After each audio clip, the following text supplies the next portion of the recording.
오늘은 마태복음 24장 32절과 33절을 읽겠습니다.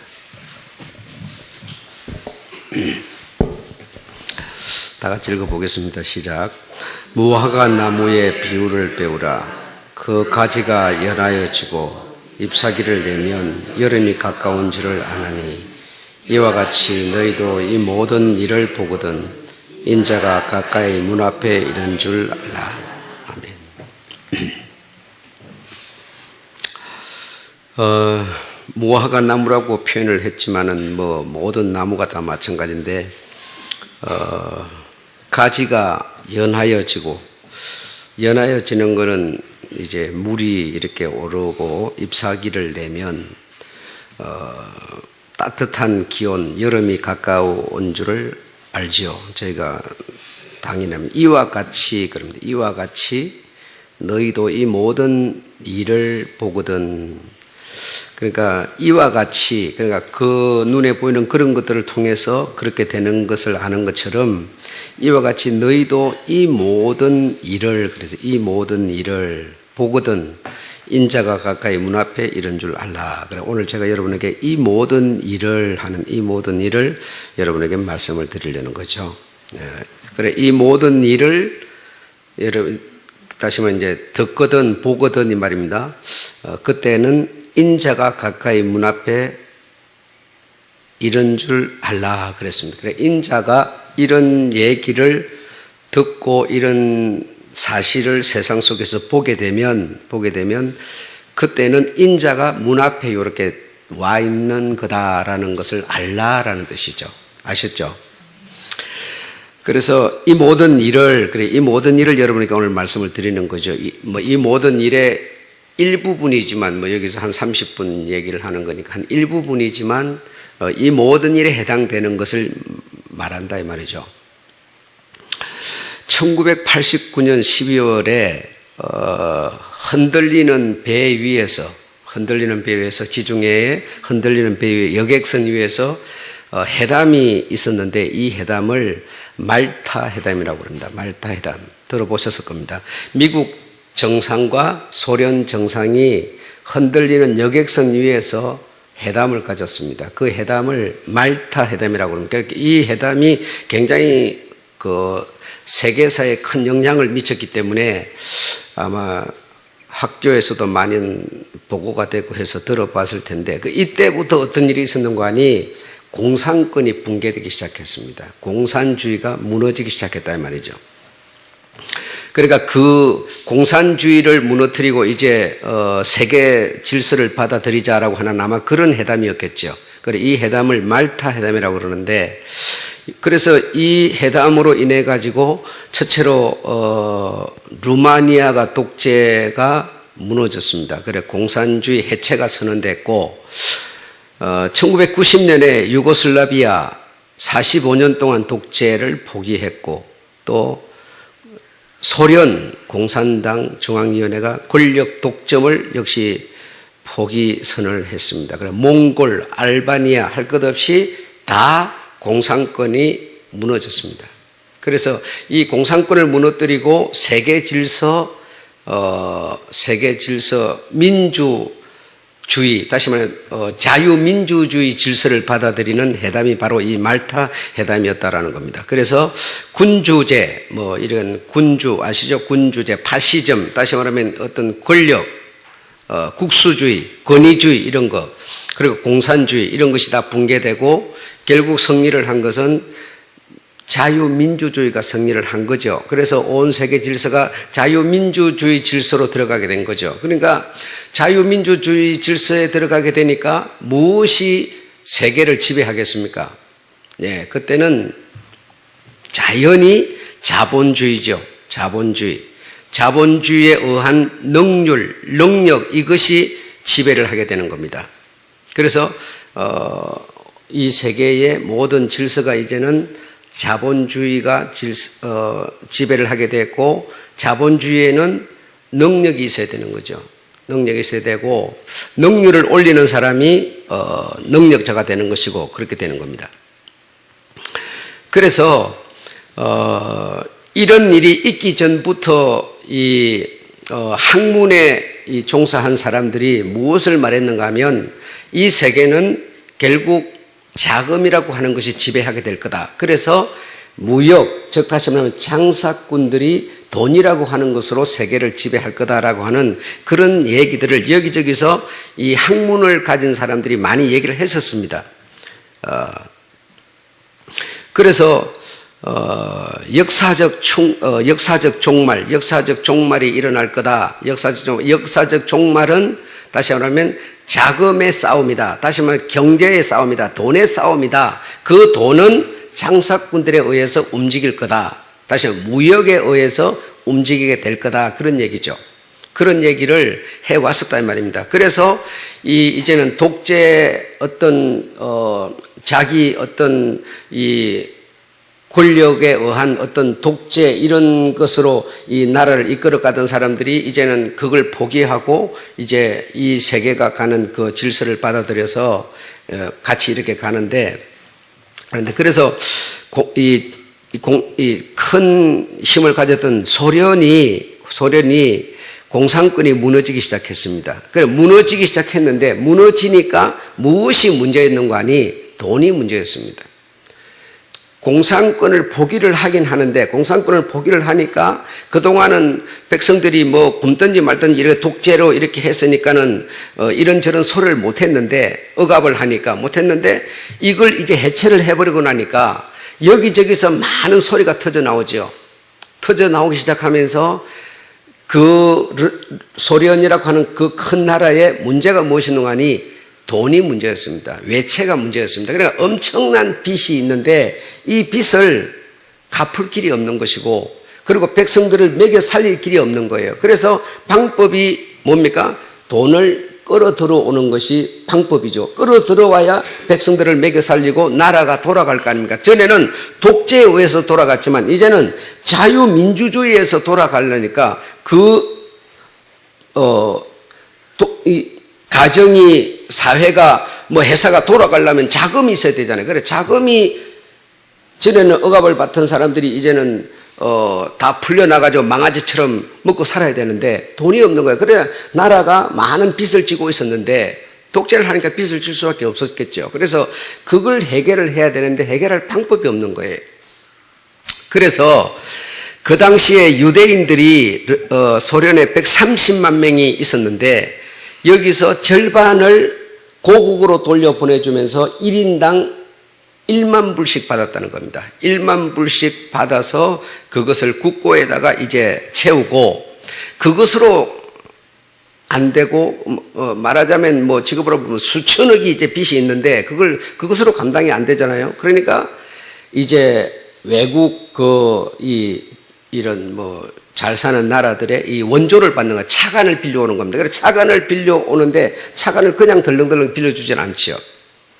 그래서 우리가 무엇인가를 이렇게 이 세계에 대해서 어떤 제안하려면 내가 어떤 무엇을 내가 이래 할 테니 너희가 이렇게 도와달라 이렇게 해야 되는 거거든요. 우리가 지금 북한이 뭘 하면은 우리가 도와주겠다 그럽니까? 온 세계가 미국도 그러고 다 도와주다. 핵을 포기하라. 그러면 도와주겠다 그러잖아요. 이것처럼 이 소련이 핵을 만들어서 이 공산권에서 굉장한 그 핵을 보유하고 있었고 화학무기를 보유하고 있었습니다. 그래서 화학무기와 핵을 포기할 테니 이 나라에 자금이 없어서 살 수가 없는 상황이 됐다. 그러니 원조를 해달라. 이렇게 된 겁니다. 원조를 해달라. 그래서 미국, 바티칸, 프랑스, 캐나다 이런 데 가서 원조를 받으려고 하는데 물론 원조를 이런 것을 포기한다 하니까 이제 공산권도 포기하고 이런 무기도 이렇게 발전 안 시킨다 하니까 나름대로 도와주긴 도와줬습니다. 많이 도와줘서 감당을 했는데 한국도 이 소련이 이런 위기에 놓여가지고 나라 경제가 어려운 것이다라고 하는 것을 그걸 틈타 가지고 한국도 소련하고 협약을 맺고 해가지고 30만 불을 지원하면서 소련과 한국도 이렇게 경제 체계를 맺고 이런 일을 했고요. 그다음에 이 일본은 유럽 경제를 일본이 한번 지배하겠다고 하는 그런 야심이 있는 민족이라서 일본은 눈치만 보면서 저들이 어떻게 이렇게 돌아가는가 눈치를 보면서 남의 일에 내 돈을 쓸 필요가 뭐가 있느냐, 남의 일에 내 호주머니 들 필요가 뭐 있느냐 해가지고 눈치만 보고 일본은 돕지 않고 한국, 캐나다, 미국, 프랑스 이렇게 다 나름대로 도와서 이 소련이라는 나라가 그래도 안정을 찾도록 이렇게 도움을 주었습니다. 근데 그것만으로 사실 감당이 안 됐는데 그때 어떤 일이 있었는가니 그 전쟁이 일어났습니다. 쿠웨이트 그 오일 전쟁, 금은 오일 전쟁이라고 여러분 그때 아시잖아요. 다국적 군사들이 모여 전쟁이 일어났는데 그때가 왜 전쟁이 일어났냐면 석유 때문에 전쟁이 일어났어요. 그래서 석유 때문에 이 이라크에서는 석유 값을 이렇게 올리자 그러는데 이 쿠웨이트에서는 올리지 않는다. 그러니까 이게 어떤 그것에 의해 갖고 전쟁이 일어나게 됐는데 그 전쟁으로 인해 갖고 제일 많이 이득을 본 나라는 소련이다라는 겁니다.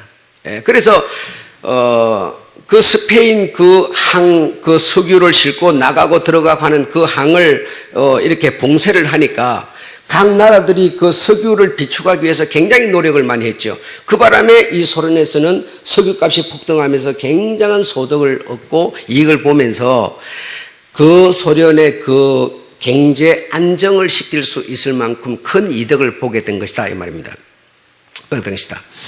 그런데 이렇게 이제 소련도 자유 경제를 받아들이고 이 공산권들이 무너지고 이렇게 하니까 중국이라고 하는 큰 대륙은 이렇게 급격하게 변하는 세계 정세를 보면서 우리도 이 어떤 공산권의 어떤 그런 정신을 가지고 이렇게 이 고립되는 것처럼 버텨나가서는 안 되겠다. 우리도 뭔가 좀 어떤 변화를 가져야 되겠다라고 그때 이 중국의 집권자가 누구냐면 덩소팽인데 덩소팽이 어떤 주의자냐면 개방주의자였어요.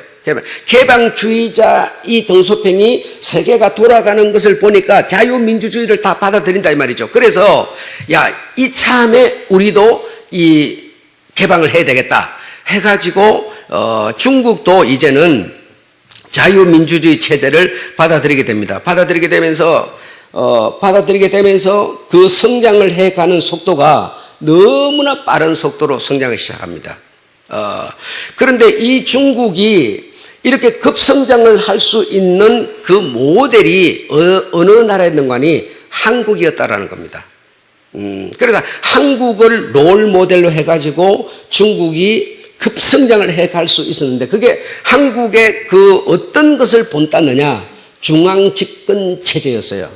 중앙집권 체제. 그러니까 지금은 이 자치제로 우리 한국이 바뀌었지만 그때는 집권 체제, 다시 중앙정부에서 그 나라 전체를 통솔 하는 겁니다. 이 체제를 중국이 받아들여가지고 그 어마어마한 땅덩어리 그 많은 사람들을 중앙 집권하면서 그 체제로 바꾸면서 굉장한 발전을 하게 됐습니다. 그래서 미국, 일본 다음에 경제대국이 이제는 중국이 됐는데 근데 2005년이 되면서 2005년 이 학자들은 2005년이 되면 중국이 미국을 앞설 것이다 라고 예견을 했습니다.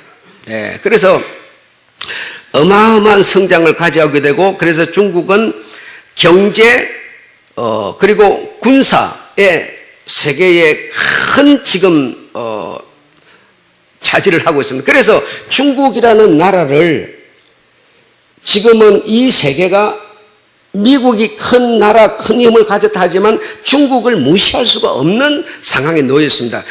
지금은 물론 무기로 전쟁을 하겠지만 그 무기로 전쟁하는 그 힘은 무엇인가 하면 자금이라는 겁니다. 자금이라는 거예요.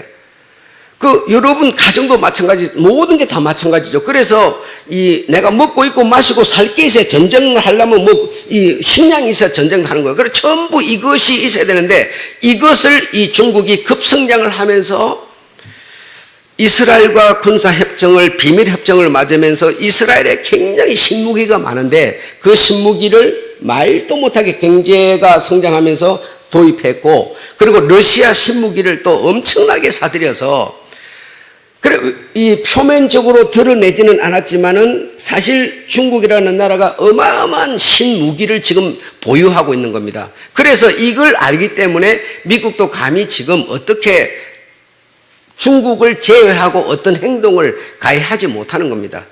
그리고 미국이 뭐라고 그러면 뭐라고 그러는 그 사실에 대해서 맞설 수 있는 힘은 지금 사실 중국이 갖고 있는 겁니다. 그래서 지금 미국에서는 세계 자금을 하나로 통일하려고 합니다. 무엇으로 통일하려고 하냐? 달러라고 하는 것으로 통일을 하려는 거예요. 그래서 세계 이 통화를 전부 달러에 의해서 하나로 묶어서 이 통화를 관리를 하려고 하는데, 근데 누가 여기서 반기를 들고 있는 거니? 중국이 딱 반기를 들고 있는 겁니다. 중국에서는 달러 안 씁니다. 그들이 쓰고 있는 위안 이거 외에는 절대로 허용하지 않습니다. 그래, 지금 전부 세계가 다 달러에 의해서 통일이 되는데 중국만 지금 거기에서 지금 맞서고 있는 거예요. 이것을 통일하게 되면 어떤 체제로 나아가는 거니? 성경이 말하는, 다시 말하면 한 체제로 전산화돼 가지고 사고 팔고 하는 것도 전부 이마나 이 손목에 인을 박아서 그것에 의해서 돌아가도록 만들려고 그러는 거예요.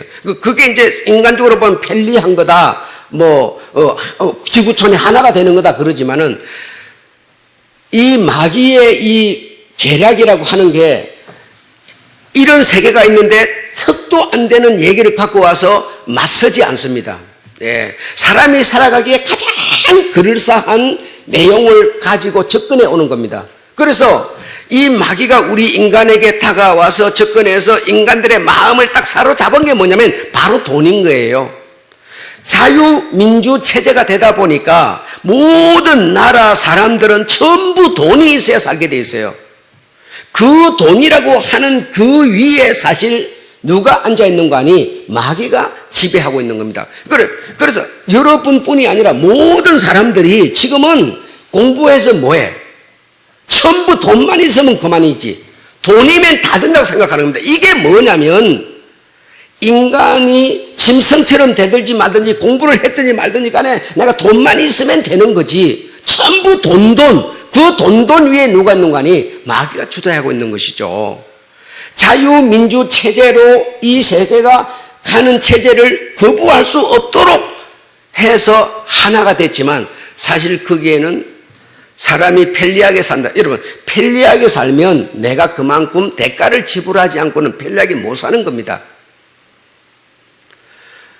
우리가 지금 아파트를 짓고 아파트에다가 이렇게 보일러 시설하고 이렇게 막 보내주고 전기시설 이렇게 우리가 살기 편하려면 전부 거기에는 우리가 대가를 지불해야 되는 겁니다. 대가를 지불하지 않고 편하게 살 수 없어요.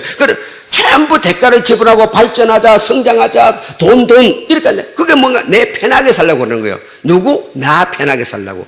내가 편하게 살려면 내가 그만큼 대가를 지불해야 편하게 살게 돼 있어요. 이런 인간이 가진 그 욕구를 자꾸만 자극해서 계속 이 능률주의로, 성과급으로, 돈으로 사람들을 몰아가기 시작하는 겁니다. 그러니까 세상이 전부 그렇게 가니까 내가 그 가는 세상 속에 나라는 사람이 들어있는데 내가 잘못된 것을 절대로 생각 안 합니다. 왜? 세상이 그렇게 가고 있으니까. 내가 그 세상 중에 하나니까. 자연이 그렇게 가니까 내가 잘못된 것을 전혀 볼 수 없게 돼버리는 거예요. 그래서 모든 사람이 전부 돈이 목적이 돼가지고 그냥 가는 그 길로 함께 어우러져 가니까 내가 무엇이 잘못됐는지, 어디가 잘못된 것인지 알려고도 하지 않고 알지도 못해요. 왜? 가는 길로 전부 가고 있으니까요. 전부 이 사람들은 이리 간데 내 혼자 저리 간다면 내가 뭔가 잘못됐나 봐 이러면서 돌아올 텐데 이 세상 경제 체제가 전부 자본주의로 바뀌어버렸기 때문에, 능률주의로 바뀌어버렸기 때문에 그래서 어쨌든 죽기 살기로 돈 벌어가고 여러분 남 도와주려고 여러분 돈 벌고 그렇게 애를 씁니까? 전부 내 살라고 그러는 거예요. 내 살라고. 남은 둘째 문제예요. 그래 전부 돈돈 하면서 돈이면 최고다. 전부 우리 가니까 전부 우르르 가니까 누가 내가 그리 가는 내가 지금 뭐가 잘못되어 있는지를 누가 알겠어요? 아무도 모릅니다. 아무도 모릅니다. 이런 체제 속에서 전부 경제, 자금, 돈 하면서 그것이 전부 목적이 돼가지고 무기를 만드는 것도 뭐요? 사실은 저 나라가 우리나라를 공격하면 나도 공격하기 위해서 맹구는 그렇지만은 사실 그것도 돈을 벌기 위해서예요. 여러분 회사에서 물건을 만드는 것도 뭐요? 사실 말로는 맹분상으로 우리가 사람들의 편리하게 하기 위해서 그래. 편리를 주는 대신 나는 뭐요? 돈을 벌기 위해서예요. 여러분 학문은 왜 합니까? 여러분 학문을 왜 한다고 생각하세요? 어느 때인가 학문은 학문이었는데 어느 때가 되니까 학문이 아니라 학문은 돈을 벌기 위한 수단으로 바뀌어버렸어요. 정치를 하는 것도 정말 우리가 이 나라 사람들이 외세의 침략을 받지 않고 우리가 정말 잘 살고 우리가 편리하게 살고 어떤 이런 것을 위해서 정치라는 게 있는데 정치도 어느 날부터요 정치 그 권력 잡으면 돈 번다 이렇게 전부 돈으로 바뀌어버렸어요. 모든 나라가 모든 사람이 그렇게 가버리게 된 거예요. 그냥 뭘 하는 것은 전부 돈을 벌기 위한 거예요. 회사를 경영하는 것도 직장을 다니는 것도 전부 돈이 목적이 돼버린 거예요. 나만 그런 게 아니고 너만 그런 게 아니고 전부가 그렇게 돼버렸단 말이죠. 왜? 이 세계 체제가 자본주의로 바뀌어버렸기 때문에. 예. 그래서 돈을 목적하고 이렇게 전부 살아가면서 돈만 있으면 되는 거예요. 그래서 학문도 필요 없어요. 지금은 돈만 있으면 그만이에요. 그래서 아버지가 재산이 많아갖고 자식한테 물려주는데 그렇죠. 아버지가 가난해갖고 자식한테 돈 못 물려줘. 아버지 나를 왜 낳았어요? 뭐죠? 돈 안 주려면 내는 말을 안 나게 고생시키라고 낳네 이렇게 돼버리는 거예요. 그러니까 인간도 없어지고 인간의 가치관도 없어지고 그런데 전부 목적이 돈이 돼버리는 거예요. 그런데 성경은 사실 그러냐면 전혀 그런 게 아니거든요. 그러니까 진리가 그게 감추어져 가지고 그냥 돈에 함몰돼 가지고 그냥 살아가는 거예요. 그러면서 내가 지금 가는 이게 맞는 건가? 내가 신앙생활하는 이게 맞는 건가? 맞는지 안 맞는지 분별도 못하는 거예요. 이런 때가 되면 이와 같은 때가 되면 뭐라고요? 인자가 문 앞에 이른 줄 알라라고 지금 주님은 가르치고 있는 거예요. 이런 시대가 되면 이렇게 세상이 만들어지면 더 이상 진리가 이 세상에 발붙일 곳이 없어지지 않느냐. 전부 사람이 돈밖에 모르고 지식도 필요 없고 인격도 필요 없고 가치도 필요 없고 존엄성도 필요 없고 돈만 있으면 저럼 죽이고 내 돈만 가지고 내 배만 부르면 된다고 생각하는 이런 사회가 되면 세상이 되면 진리가 어디가 필요하겠습니까? 아무 필요가 없어져 버리잖아요. 그래서 잎이 나서 나무가 에너져서 잎사귀를 내면 여름이 가까워오는 것을 아는 것처럼 이런 세상이 되면 인자가 문 앞에 이르러 있는 거다라고 하는 것을 우리에게 지금 일깨워 주시는 거죠, 여러분. 일깨워 주시는 거죠.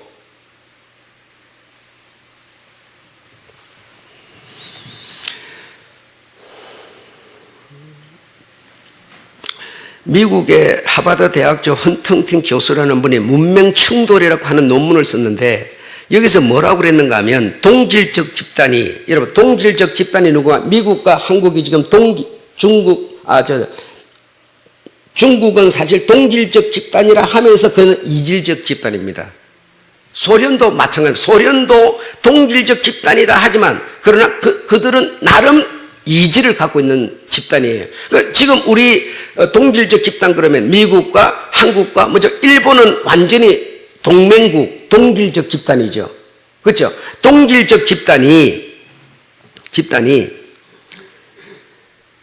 분쟁 당사자가 뭡니까? 지금 북한 같은 데는 이 동질적 집단의 분쟁 당사자냐, 분쟁 당사자에게 자금을 지원할 때 이 자금 때문에 전쟁이 일어날 수 있다라고 하는 내용을 글을 써서 논문을 냈습니다.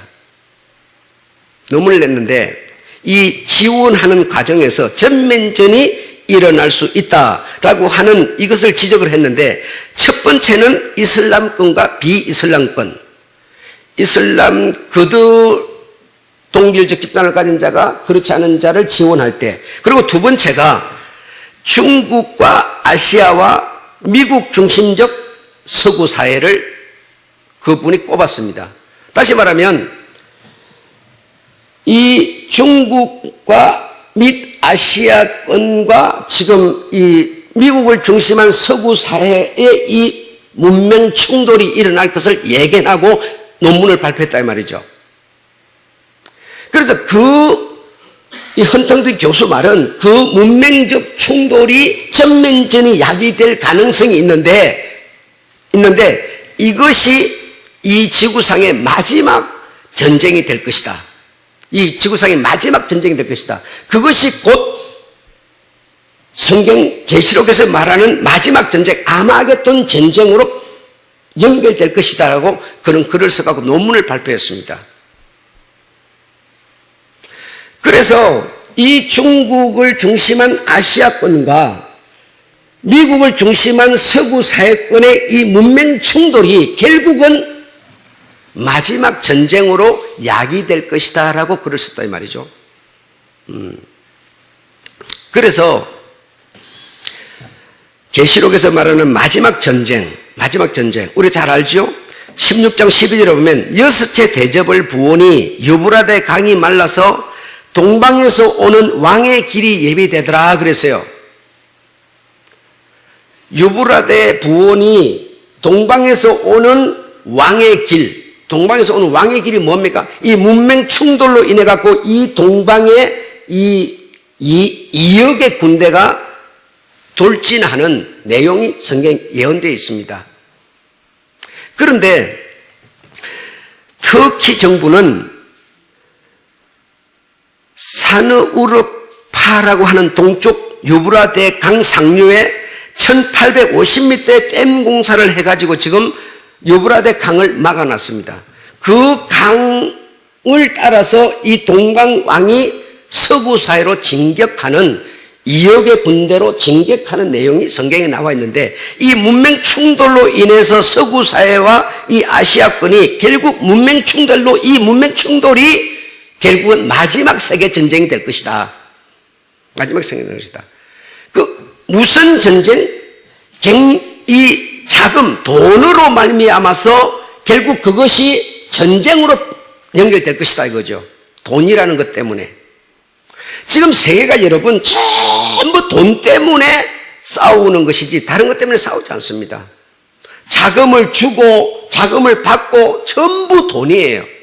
무기를 만들어서 팔고 받아들이고, 우리 한국에도 지금 이제 잠수함 수입한다고 그러지 않습니까?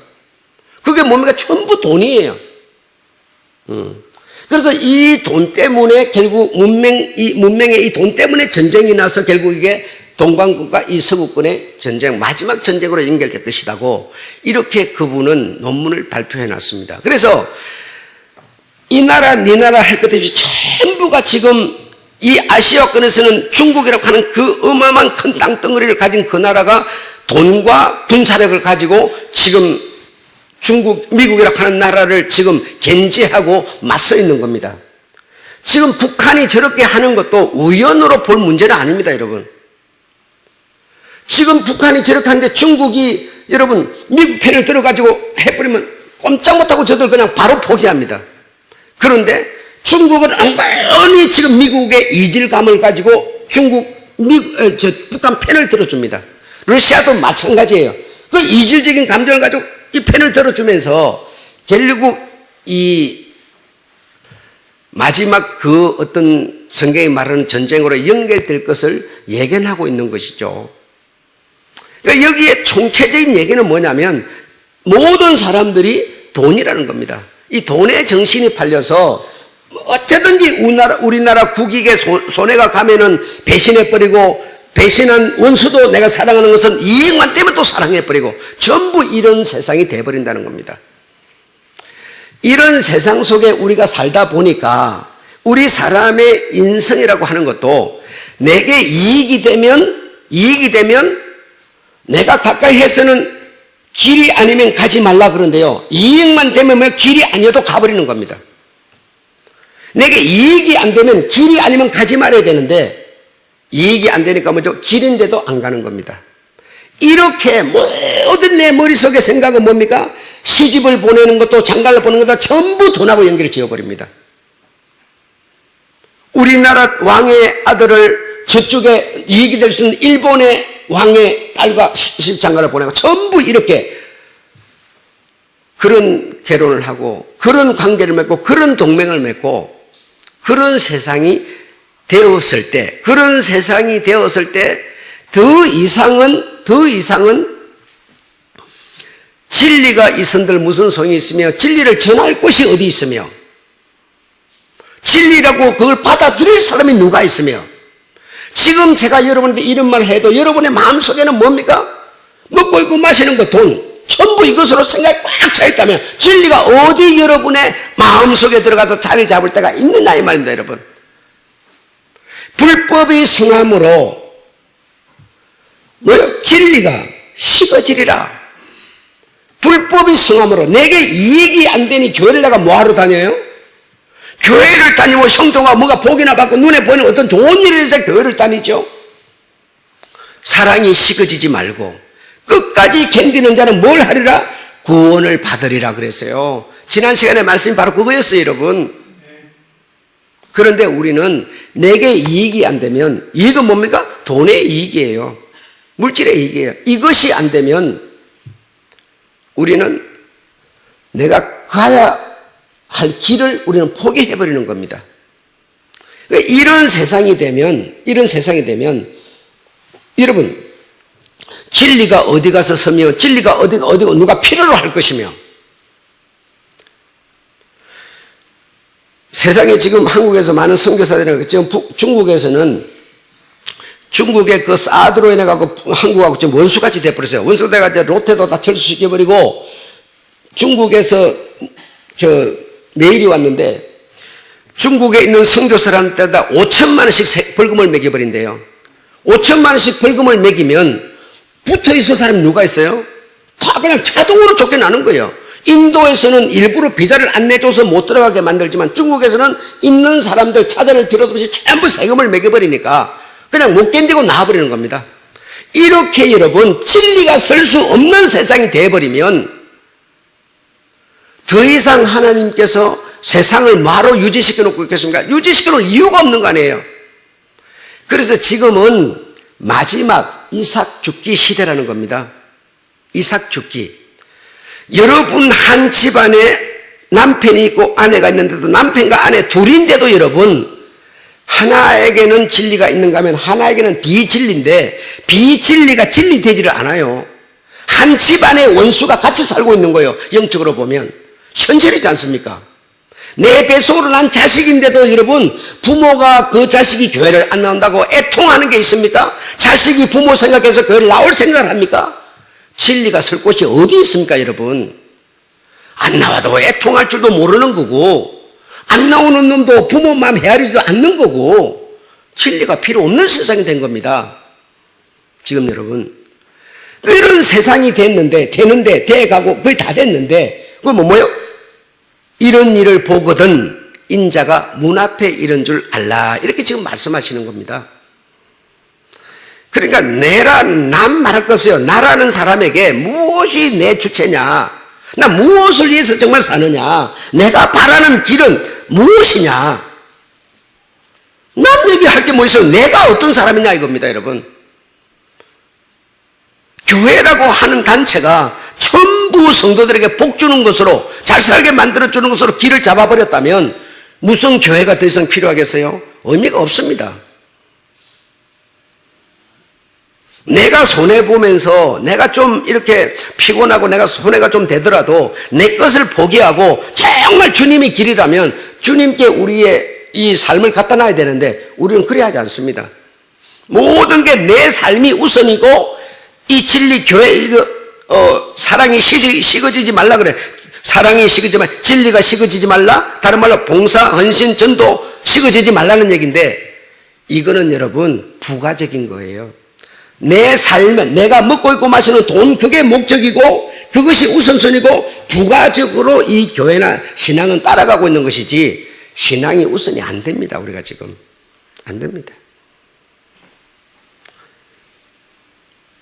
연세가 드신 분들도 그런데 요즘 자라 올라오는 청소년이 여러분 있다고 생각합니까? 있을 수 있겠습니까? 상상하지 마십시오.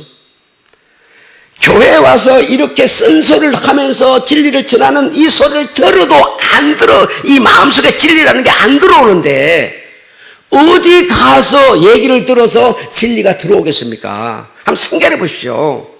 청년들이 직장 가고 밥 먹고 친구 만나고 뭘 해서 진리가 들어오겠습니까? 상식이 논리가 진리입니까? 이성이 진리입니까? 아니에요, 여러분. 아무리 논리적으로 산다, 이성적으로 산다 하더라도 거기는 진리가 없는 거예요, 여러분. 지금 청소년이 전부 이성적으로 만나서 교제하고 이걸 살지만 거기에 무슨 진리가 있습니까? 없습니다. 이런 세상이 되어버리면 거의 다 되어버린 거 아닙니까, 지금? 그러면 인자가 문 앞에 이런 줄 알라. 이렇게 우리에게 당부를 하고 있는데도 우리는 여러분 이 사고가 바꿔지려고 하지 않습니다.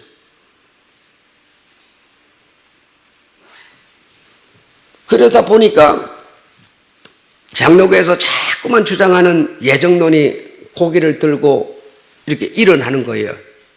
정말 이거 예정되어 있는 거 아니냐. 자꾸 이런 소리가 지금 나오는데 아무쪼록 여러분의 심성 속에 진리가 주인으로 자리 잡을 수 있게 되기를 바랍니다. 시간이 가면 갈수록 더 굳세게 믿음의 사람, 진리의 사람이 될 수 있기를 바랍니다. 이 세상이 나에게 잘 살게 해주는 것으로 진리가 내게 오는 것은 절대로 아닙니다, 여러분. 우리가 3만 4만 불이 되더라도 그것이 내가 진리하고는 아무런 상관이 없습니다. 진리는 하나님의 말씀은 4만 불에 4천 불도 안 되는 그런 사람에게도 한 달에 돈 몇십만 원밖에 벌지 못하는 사람에게도 진리는 있을 수 있는 겁니다. 많이 벌어야 문명이 엄청 발전해야 거기 진리가 있는 게 아니에요, 여러분.